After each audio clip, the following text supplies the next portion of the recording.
علیہ وسلم نے فرمایا مبارک ہو اس کو جو اپنے نامہ اعمال میں استغفار کثرت سے پائے. توبہ کہتے ہیں نا مبارک ہو، خوشخبری ہو اس شخص کے لیے جس کے صحیفہ یعنی نامہ اعمال میں کثرت سے استغفار موجود ہو. انسان چونکہ ہر دم غلطی کرتا رہتا ہے تو اس کو توبہ کرنی ہوتی ہے، اور توبہ کے لیے جو ایک فارمل طریقہ ہے وہ کیا ہے؟ استغفار کرنے کا، یعنی باقاعدہ بخشش مانگی جائے. ٹھیک ہے نا، اللہ سے بخشش مانگنا. تو جو شخص کثرت سے بخشش مانگتا ہے اب اس لیے اسی کے نامہ اعمال میں بہت زیادہ استغفار ملے گی. تو اگر آپ امیجن کریں کہ آپ کے ایک دن کے جو سارے اعمال ہیں یا ان کی جو کہانی ہے صبح سے شام تک کی، تو ہم سب دیکھیں کہ ہمارے نامہ اعمال میں ہمارے ایک دن کی ڈائری میں کتنی بار استغفار شامل ہوئی، ہم نے کتنی بار استغفار کیا. یعنی لفظ استغفر اللہ یا اللہم اغفر لی یا رب اغفر لی یا اللہ مجھے معاف کر دے کتنی بار کہا، کیونکہ جتنی بار کہیں گے اتنی بار ہی لکھا جائے گا. یعنی جتنی بار معافی مانگیں گے استغفار کریں گے وہی موجود پائیں گے. اور اس کے برعکس دیگر باتیں کتنی ہیں کہ کیا کیا چیز ہے اس میں. اصل بات یہ ہے کہ ہم فالتو باتوں کے اتنے عادی ہو چکے ہیں کہ جو کرنے کی بات ہے اس کے لیے وقت کم رہ جاتا ہے، کیونکہ وقت اتنا ہی ہے نا.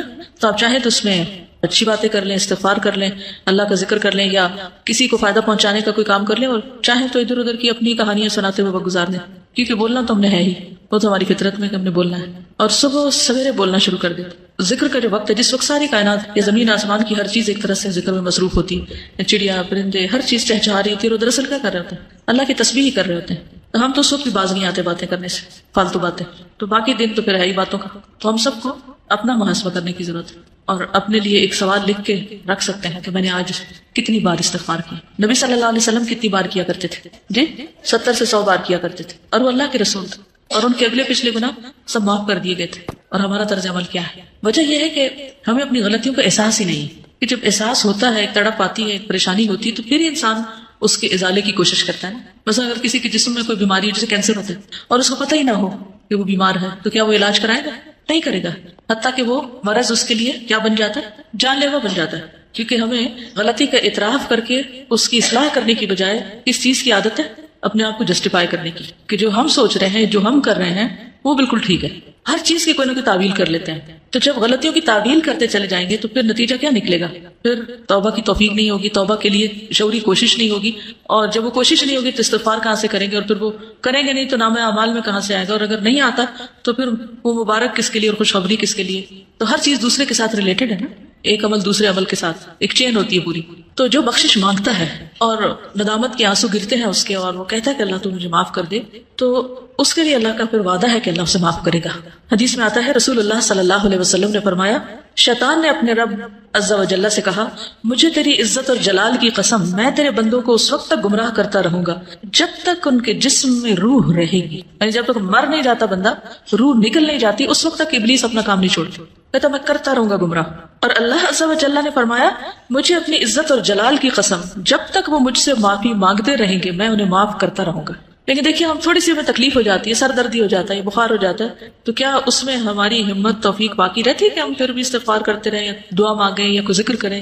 عموماً کیا ہوتا ہے جب ایسی کیفیت ہوتی ہے تو ہم سب کچھ بھول جاتے ہیں. لوگوں سے بات کرنا، کچھ پڑھنا، کوئی کام کرنا، ہر چیز ایک بوجھ لگتا ہے، کچھ بھی نہیں کرنا چاہتے. پھر آپ بخاری کی روایت میں آتا ہے اے عائشہ مجھے تمہارے بارے میں اس طرح کی خبریں ملی ہیں، اگر تم واقعی اس معاملے میں پاک و صاف ہو تو اللہ تمہاری پاکی بیان کر دے گا، لیکن اگر تم نے کسی گناہ کا ارادہ کیا تھا تو اللہ کی مغفرت چاہو، استغفار کرو، اس کے حضور توبہ کرو، کیونکہ بندہ جب اعتراف کر لیتا ہے اور پھر اللہ کی بارگاہ میں استغفار کرتا ہے تو اللہ اس کی توبہ قبول کر لیتا ہے. دیکھیے جب بھی کسی پر کوئی الزام لگتا ہے تو دو میں سے ایک صورتیں ہوتی ہیں. ایک یہ کہ وہ شخص مجرم نہیں ہوتا، اس نے جرم نہیں کیا ہوتا، اور دوسرا یہ کہ اس نے یا کیا ہوتا ہے یا اس کا ارادہ کیا ہوتا ہے. دو میں سے ایک ہی چیز ہے. تو اگر کوئی شخص اس پہ کوئی الزام لگا اور اس نے غلط کام کیا ہی نہیں تو اس کو بالکل اطمینان رکھنا چاہیے کہ میں اس معاملے میں بالکل سچا ہوں اور کسی کی باتوں پر مجھے اوفینڈ نہیں ہونا، مجھے بھڑکنا نہیں، اور مجھے چیخنا چلانا نہیں اور بدتمیزی کا طوفان برپا نہیں کرنا. اللہ کو پتا ہے میں نے غلط کام نہیں کیا، اور حمایت کے لیے اللہ کافی ہے. اور دوسرا یہ کہ انسان جب گلٹی کانشیس ہو، اس کو پتا ہو کہ اس نے نیت کی تھی، ارادہ کیا تھا اور کچھ نہ کچھ وہ اس راہ پہ چل پڑا تھا یا پھر کر گزرا تھا، تو پھر اس صورت میں بھی صفائی دینے کی اور اپنے آپ کو سچا ثابت کرنے کے لیے جھوٹ بولنے کی ضرورت نہیں. اور اگر کوئی ایسا کرے گا تو اس کے لیے معافی کا کوئی دروازہ نہیں پھر، کیونکہ وہ ایک تو غلط کر چکا اور دوسرا اس پہ جھوٹ بول رہا ہے، اور جھوٹ بول کر ایک اور گناہ کر رہا ہے، اور پھر اس جھوٹ کو چھپانے کے لیے شاید ایک اور جھوٹ بولنا پڑے. اس طرح وہ گناہوں کی دلدل میں پھنستا چلا جائے گا. تو کبھی بھی کوئی ایسی بات ہو تو سب سے پہلے تو اپنے آپ کا حساب لے، محاسبہ کرے، یہ جو میں نے کیا ہے، جو کہا ہے، اس میں اصل حقیقت کیا ہے، کیونکہ اللہ جانتا تھا، یہ بندے کو خود پتا ہوتا ہے کہ وہ کہاں کھڑا ہے. تو ان دونوں صورتوں میں کتنی بہترین نبی صلی اللہ علیہ وسلم نے راہ دکھائی ہے، اور اس میں انسان کے لیے اطمینان ہی اطمینان ہے۔ پھر یہ ہے کہ معافی کی امید بھی رکھنی چاہیے، کیونکہ شیطان انسان کے اندر بار بار یہ وسوسہ ڈالتا ہے کہ اللہ تمہیں نہیں معاف کرے گا۔ اس وسوسے سے بچنا چاہیے، کیونکہ اللہ کا وعدہ ہے وہ معاف کرے گا، تو وہ کیوں نہیں کرے گا؟ وہ ظالم نہیں ہے۔ رسول اللہ صلی اللہ علیہ وسلم نے فرمایا، اللہ تعالیٰ فرماتا ہے، اے ابن آدم، جب تک تو مجھے پکارے گا اور مجھ سے پر امید رہے گا، ہوپ فل رہے گا، میں تجھے بخشتا رہوں گا جو بھی گناہ ہوں گے، اور کوئی پرواہ نہ کروں گا کہ کون سے گناہ ہیں۔ اے ابن آدم، اگر تیرے گناہ آسمان کی بلندیوں تک پہنچ جائے تو پھر تو مجھ سے بخشش طلب کرے تو میں پرواہ کیے بغیر تجھے بخش دوں گا، ولا ابالی، مجھے پرواہ نہیں، کیونکہ ہمارا کوئی گناہ اللہ تعالیٰ کو نقصان نہیں دیتا۔ بندے عام طور پر جب بندوں کو معاف نہیں کرتے تو کیوں نہیں کرتے؟ کیونکہ بندے بندوں سے ہرٹ ہو جاتے ہیں، یا بندوں کو بندے نقصان پہنچا جاتے ہیں تو وہ معاف نہیں کر پاتے۔ ہمارا کوئی گناہ اللہ تعالیٰ کو اس طریقے پر ہرٹ نہیں کرتا اور نہ اس کا کوئی نقصان ہوتا۔ وہ ایک حدیث قدسی میں آتا ہے نا کہ اگر سارے کے سارے اول و آخر جن و انس سب سے زیادہ فاسق و فاجر شخص کی طرح ہو جائے، اس کے دل کی طرح ہو جائے، تو یہ چیز اللہ کی بادشاہت میں کچھ بھی کبھی نہیں کرتی۔ اللہ کو اس کی کوئی پرواہ نہیں، کوئی فکر نہیں، نقصان کچھ نہیں اس کا۔ بندوں کا تو نقصان ہو جاتا ہے نا، اللہ کا کوئی نقصان نہیں ہوتا، تو اس لیے اللہ تعالیٰ کو معاف کرنے میں مشکل بھی کوئی نہیں، ویسے بھی وہ عزیز و مقتدر ہے۔ اے ابن آدم، اگر تو زمین کے برابر گناہ لے کر میرے پاس آئے اور اس حال میں مجھ سے ملے کہ میرے ساتھ شرک نہ کیا ہو تو میں تجھے ان گناہوں کے بقدر بخشش عطا کروں گا۔ پوری زمین بھی ایک بندے کے گناہوں سے بھر جائے تو بھی اللہ تعالیٰ معاف کر دیتا ہے اگر بندہ سچے دل سے توبہ کرنے والا ہو۔ اس میں وہ مثال بھی آپ یاد رکھیے 99 قتل کرنے والے کی، 99 بندوں کے قاتل کی، اللہ تعالیٰ نے اس کو بھی معاف کر دیا، حالانکہ ابھی وہ اس راہ پہ چلا ہی تھا۔ عربی کے الفاظ بڑے خوبصورت ہیں کہ جس کا مفہوم کچھ اس طرح بنتا ہے، اگر تو آسمان بھر گناہ لائے تو اسی مقدار سے میں تمہارے پاس بخشش لاؤں گا، اور زمین بھر اگر تو گناہ لائے تو زمین بھر بخشش سے تیری طرف آؤں گا۔ لیکن اصل چیز کیا ہے؟ اعتراف، جو سب سے مشکل کام ہے اپنی غلطی کا۔ یہ کہنا کہ آئی واز رانگ، میری غلطی ہے، میں نے غلط کیا، یہ دنیا کا مشکل ترین کام ہے۔ غلطی کرنے کے بعد عموماً ہم یہی کہتے ہیں کہ میں نے غلط، دوسرا بندہ غلط ہے، تو اس کی غلطی، دوسرے کو بلیم کرتے ہیں اور اپنی غلطی بھول جاتے ہیں۔ تو توبہ کے لیے لازمی شرط یہ کہ پہلے بندہ مانے، اقرار کرے کہ ہاں میں نے غلط کیا، ورنہ زبان سے صرف تسبیح لے کے آپ سارا دن 1000 دفعہ کہتے رہے۔ اگر آپ مان ہی نہیں رہے اپنی غلطی تو کس بات کی معافی مانگ رہے ہیں؟ پھر کس بات کی توبہ کر رہے ہیں؟ کس بات پہ استغفار کہہ رہے ہیں؟ نہ آپ کو بری عادت چھوڑ رہے ہیں اور نہ ہی آپ اس کا اقرار کر رہے ہیں، اور نہ آپ اس پہ شرمندہ ہیں، اور نہ آپ کو پورا یقین ہے کہ اللہ اس کو معاف کر دے گا، تو پھر کر کیا رہے ہیں آپ؟ صرف زبان کی ایکسرسائز یا ہاتھوں سے دانے پھینکتے چلے جا رہے ہیں کہ میں استغفار کر رہا ہوں۔ پھر یہ کہ جب انسان اللہ سے پر امید ہوتا ہے اور واقعی یہ یقین رکھتا ہے کہ میرا رب ہے جو مجھے معاف کرے گا یا معاف کر سکتا ہے یا وہ کرتا ہے، ضرور کرتا ہے، تو ایسا شخص پر کبھی مایوس نہیں ہوتا، وہ مایوسی کے قریب نہیں جاتا، ہر حال میں پر امید اور مطمئن رہتا ہے۔ ابو ہریرہ کہتے ہیں میں نے نبی صلی اللہ علیہ وسلم کو فرماتے ہوئے سنا، ایک بندے نے بہت گناہ کیے اور کہا ہے میرے رب میں تیرا ہی گناہ گار بندہ ہوں، تو مجھے بخش دے، یعنی میں ہی تیرا گناہ گار بندہ ہوں، تو مجھے معاف کر دے۔ اللہ رب العزت نے فرمایا میرا بندہ جانتا ہے کہ اس کا کوئی رب ہے جو گناہ معاف کرتا ہے اور گناہ کی وجہ سے سزا بھی دیتا ہے، اس کو یہ بھی یقین ہے کہ اگر نہیں معافی ملی تو پکڑ ہو جائے گی، تو میں نے اپنے بندے کو بخش دیا۔ پھر بندہ رکا رہا جتنا اللہ نے چاہا، جتنی اللہ نے اس کو توفیق دی وہ گناہ سے رکا رہا، پھر اس نے گناہ کر لیا اور عرض کیا اے میرے رب میں نے پھر گناہ کر لیا، پھر غلطی ہو گئی، اسے بھی بخش دے۔ اللہ تعالیٰ نے فرمایا میرا بندہ جانتا ہے کہ اس کا کوئی رب ہے جو گناہ معاف کرتا ہے اور اس کے بدلے میں سزا بھی دیتا ہے، میں نے اپنے بندے کو بخش دیا۔ پھر جب تک اللہ نے چاہا بندہ گناہ سے رکا رہا، پھر اس نے گناہ کر لیا اور اللہ کے حضور عرض کیا اے میرے رب میں نے پھر گناہ کر لیا، تو مجھے بخش دے۔ اللہ تعالیٰ فرماتا ہے میرا بندہ جانتا ہے اس کا ایک رب ہے جو گناہ معاف کرتا ہے اور اس کی سزا بھی دیتا ہے، تو میں نے اپنے بندے کو 3 مرتبہ بخش دیا، بس اب جو چاہے عمل کرے۔ اس کا یہ مطلب نہیں جو چاہے گناہ کرے تو اب آئندہ کے لیے بھی اس کی بخشش ہوگی، مطلب یہ کہ جب بھی اس سے گناہ ہو وہ دیر نہ کرے۔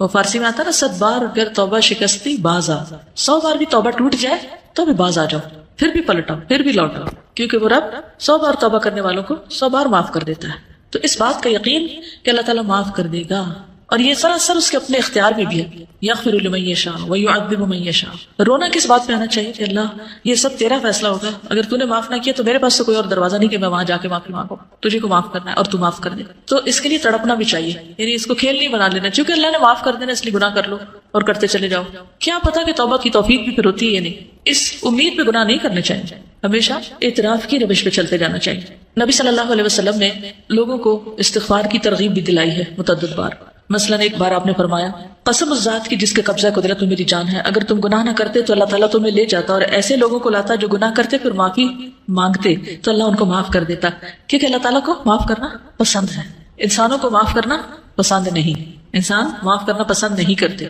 لیکن اللہ تعالیٰ معاف کرنے سے محبت رکھتا ہے، وہ معاف کرنا چاہتا ہے۔ شرط یہ ہے کہ کوئی شخص واقعی پر معافی مانگے۔ اب آپ دیکھیے کہ غلطی کس سے ہوتی ہے؟ غلطی کون کرتا ہے؟ عام روزمرہ زندگی میں دیکھیے کون غلطی کرتا ہے؟ جو عمل کرتا ہے، جو کوئی کام کرتا ہے، جو کچھ کرے گا اس سے غلطی ہوگی نا.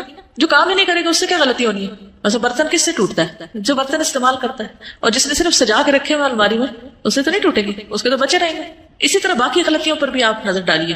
انسانوں کے حق میں بھی ہم سے غلطیاں کب ہوتی ہیں؟ جب ہم ان سے تعلق رکھتے ہیں تو پھر ہم سے غلطیاں ہو جاتی ہیں. اور اگر ہم تعلق ہی نہ رکھے کسی سے، مثلا ایک شخص جس وقت سڑک پر جا رہا ہو اس سے ہماری کوئی ناراضگی ہے؟ ہم نے اس کو کوئی نقصان کیا یا اس کو کوئی دل دکھایا؟ نہیں. کیوں؟ کوئی تعلق ہی نہیں ہمارا اس سے. لیکن اپنی بہن سے پوچھیے، اپنی امی سے پوچھیے، اپنے بھائی سے پوچھیے، اپنے ہسبینڈ سے پوچھیے، اپنے بچوں سے پوچھیے، وہ کیا کہیں گے؟ ان کے پاس ہوں گے آپ کے لیے شکایتیں آپ کے خلاف، یا آپ سے کبھی نہ کبھی ہرٹ ہوئے ہوں گے. کیوں؟ کیا وجہ؟ کیونکہ ان سے تعلق ہے آپ کا. تو اللہ تعالیٰ کو کیسے بندے پسند ہے؟ وہ جو کسی سے تعلق نہ رکھے اور سب سے کٹ کے ایک طرف بیٹھ جائے اور کوئی غلطی نہ کرے، نہ کسی کو ہرٹ کرے، نہ کسی سے کوئی معاملہ کرے، وہ پسند ہے. کون لوگ زیادہ بہتر ہے؟ جو لوگوں سے ملتے جلتے رہے اور ان کی طرف سے پہنچنے والی تکلیفوں پر درگزر کریں. وہ زیادہ بہتر ہے بنسبت اس کے کہ نہ وہ کسی سے بات کرے نہ کسی کو ہرٹ کرے. تو جب آپ کسی سے معاملہ کریں گے تو ایک دوسرے کی کوئی بات بری بھی لگ جائے گی. اچھا، انسانی نفس بڑا عجیب ہے. بعض اوقات بلا وجہ کسی کی بات بری لگ جاتی ہے اور بعض اوقات کسی کی بڑی بڑی بات کی پرواہ نہیں ہوتی ہے نا ایسے. تو پھر تو ہم نے اپنے آپ کو بھی نہیں سمجھا. ہم خود بھی کسی ایک چیز پر نہیں، ہم تو اپنے لیے بھی معمہ ہیں تو دوسروں کے لیے تو ہے ہی ہے. تو اس لیے کبھی کوئی ہمارے بارے میں مس انڈرسٹینڈ کر جائے تو اس کو ایشو نہ بنائے. ٹھیک ہے، تو ایزی رہیں گے. ہین لین سہل قریب. تو ایزی رہنے میں آسانی یہ ہے کہ پھر انسان نہ دوسروں پہ بوجھ ہوتا ہے اور نہ دوسرے اس پہ بوجھ ہوتے ہیں. کسی کو ٹکر لگ جائے، کسی کی کچھ خرابی ہو جائے تو سوری کر لیں، بات ختم، اور چلتے چلے جائیں، آگے بڑھتے جائیں. کرنا اس کے علاوہ کوئی چارہ نہیں اور کوئی طریقہ نہیں کہ آپ زندگی میں پروگرس کر سکیں. آگے بڑھنے کے لیے معاف کرنا ہی پڑے گا، بھولنا ہی پڑے گا. دوسروں کی غلطیاں ایسی چیز نہیں ہوتی کہ جن کو آپ یاد رکھیں. ٹھیک ہے نا، یہ یاد رکھنے کی چیزیں نہیں ہیں، لیکن عموماً ہم یاد رکھنے والی چیزیں تو بھول جاتے ہیں. ان میں تو ہمارا حافظہ خراب ہے. اور جو یاد نہیں رکھنا چاہیے وہ ہم بھولتے نہیں، کیونکہ ہم بھولنے دیتے نہیں، ان کی گرہ باندھ کے رکھتے. تو اگر آپ کو بہت ہی شوق ہے کچھ یاد رکھنے کا تو کوئی اچھی چیزیں یاد رکھ لیں تو خود بھی خوش رہیں گے، دوسروں کو بھی خوش رکھیں گے. اسی لیے ہمیں کچھ ڈھنگ کی چیزیں یاد ہی نہیں رہتی کیونکہ ہمارا دماغ کس میں الجھا رہتا ہے. ویسے کتاب آپ کے آگے رکھی ہوئی ہے، صبح ٹیسٹ بھی ہے اور ہاں تو سبق یاد نہیں ہو رہا. کیا وجہ ہے؟ پوچھا کرے رک کر، کیا مسئلہ کیا ہے، کیوں ایسا ہو رہا میرے ساتھ؟ تو کوئی نہ کوئی الجھن ہوگی آپ کے دماغ میں جو اتنی آپ کو الجھائے ہوئی ہوگی کہ آپ کی نظریں بھی الفاظ پہ نہیں ٹک رہی ہوں گی. تو کرنا کیا چاہیے ایسے میں جب آپ کو کوئی چیز اتنا زیادہ ڈسٹرب کر دے؟ پھر ہوتے جانا چاہیے. کیا کریں گے؟ اس شخص کو جس نے 99 قتل کیے تھے اسے کیا سجیسٹ کیا تھا؟ جگہ تبدیل کر لو. جی، نیک لوگوں کی بستی میں چلے جاؤ. تو ہم کیا کر سکتے ہیں؟ اسے نہیں پڑھی جا رہی نا بات، تو آپ اس وقت بند کر دیں کتاب، اٹھ کے کچھ اور کرنے چلے جائیں. 5 منٹ لے لیں، 10 لے لیں، کچھ اور کام کر لیں. اتنا میں خوب دماغ خالی سوچ بھی لے گا اور جو کچھ اس میں آ رہا ہے اس الجھاؤ کا کوئی سلجھاؤ ہو بھی جائے گا اور پھر واپس پلٹ آئے، پھر آپ فریش کام شروع کر دیں. یہ اس وقت کوئی ایسا کام لے لیں کہ جس میں بہت زیادہ آپ کو ذہنی یکسوئی نہ چاہیے، تھوڑے سے اٹھ جائے وہاں سے، اس جگہ کو چھوڑ دیں. غصے کا بھی علاج کیا ہے؟ جگہ چھوڑ دیں، پوزیشن بدل لیں بیسیکلی. تو ان چیزوں کا بھی علاج یہی ہے کہ آپ ہٹ جائیں وہاں سے. پھر اللہ سبحانہ وتعالیٰ قرآن پاک میں فرماتے ہیں افلا یتوبون الی اللہ ویستغفرونہ، کیا وہ اللہ سے توبہ نہیں کریں گے، استغفار نہیں کریں گے؟ واللہ غفور رحیم، اور اللہ غفور الرحیم ہے. نبی صلی اللہ علیہ وسلم کو حکم دیا گیا واستغفر اللہ ان اللہ کان غفور الرحیم، اور اللہ سے بخشش طلب کیجیے، اللہ تعالیٰ یقیناً بہت بخشنے والا، رحم فرمانے والا ہے. سب لوگوں کو حکم دیا گیا توبوا الی اللہ جميعا، اور وان استغفروا ربکم ثم توبوا الیہ. سورۃ ہود میں ہود علیہ السلام نے اپنی قوم کو کہا تھا کہ اپنے پروردگار سے معافی مانگو اور اس کے حضور توبہ کرو. پھر نوح علیہ السلام نے بھی کہا وقلت استغفروا ربکم انہ کان غفارا یرسل السماء علیکم مدرارا. ہود علیہ السلام نے کہا ویا قوم استغفروا ربکم ثم توبوا الیہ. شعیب علیہ السلام نے کہا واستغفروا ربکم ثم توبوا الیہ. نبی صلی اللہ علیہ وسلم نے اپنی قوم کو استغفار سکھائی نہیں، اپنے لوگوں کو. نبی صلی اللہ علیہ وسلم کے پاس جب کوئی آ کے یہ کہتا ہے یا رسول اللہ صلی اللہ علیہ وسلم جب میں اپنے پروردگار سے دعا کروں تو کیا کہا کروں؟ تو آپ نے فرمایا کہو اللہم اغفر لی وارحمنی واہدنی وارزقنی، اے اللہ مجھے معاف کر دے، مجھ پر رحم فرما، مجھے ہدایت دے، مجھے رزق دے. اس کے بعد آپ نے انگوٹھے کو نکال کر باقی 4 انگلیوں کو بند کر کے فرمایا یہ 4 چیزیں دنیا اور آخرت دونوں کی جامع، یعنی جس کو یہ 4 چیزیں مل گئی اس کو دنیا آخرت سب کچھ مل گیا. 2 سجدوں کے بیچ میں ہم یہ دعا پڑھتے ہیں. ٹھیک ہے، تو تھوڑا شعوری طور پر پڑھنے کی کوشش کریں کیونکہ اس میں دنیا اور آخرت کی بھلائیاں ہیں اس دعا میں. اور ویسے بھی دعا کرتے وقت اگر انسان استغفار کرتا ہے تو ایک طرح سے پہلے اس کے گناہ دھل جاتے ہیں، پھر اس کے بعد اللہ کا قرب مانگتا ہے، اللہ کی محبت مانگتا ہے، باقی چیزیں مانگتا ہے. تو یہ ایسے ہی ہے کہ جیسے انسان پہلے نہائے دھوئے پھر خوشبو لگائے. ٹھیک ہے، نبی صلی اللہ علیہ وسلم اسلام قبول کرنے والے کو سب سے پہلے استغفار سکھاتے تھے. یہ صحیح مسلم کی روایت ہے. کان رسول اللہ صلی اللہ علیہ وسلم یعلم من اسلم یقول اللہم اغفر لی ورحمنی واہدنی وارزقنی. ٹھیک ہے، جب کوئی مسلمان ہوتا تو آپ اس کو یہ کلمات سکھاتے کہ یہ مانگو. پھر ایمان والوں کی صفت بھی یہی ہے، وبالاسحار هم یستغفرون والمستغفرین بالاسحار، سورۃ آل عمران میں آتا ہے. خاص طور پر عورتوں کو استغفار کا حکم دیا گیا. حدیث یاد ہے کسی کو؟ اور کیوں دیا گیا؟ صحیح مسلم کی روایت ہے، رسول اللہ صلی اللہ علیہ وسلم نے فرمایا، اے عورتوں کے گروہ صدقہ کرتی رہا کرو اور کثرت سے استغفار کرتی رہا کرو. یعنی ہم خواتین کو اور بھی زیادہ استغفار کی ضرورت ہے، کیونکہ میں نے دوزخ والوں میں زیادہ تر عورتوں کو دیکھا ہے. ان عورتوں میں سے ایک عقل مند عورت نے عرض کیا کہ ہمارے کثرت سے دوزخ میں جانے کی وجہ کیا ہے؟ ان سے سوال کیا. آپ نے فرمایا تم لعنت کثرت سے کرتی، یعنی لعن تان، دوسروں کو بلیم کرنا، دوسروں کو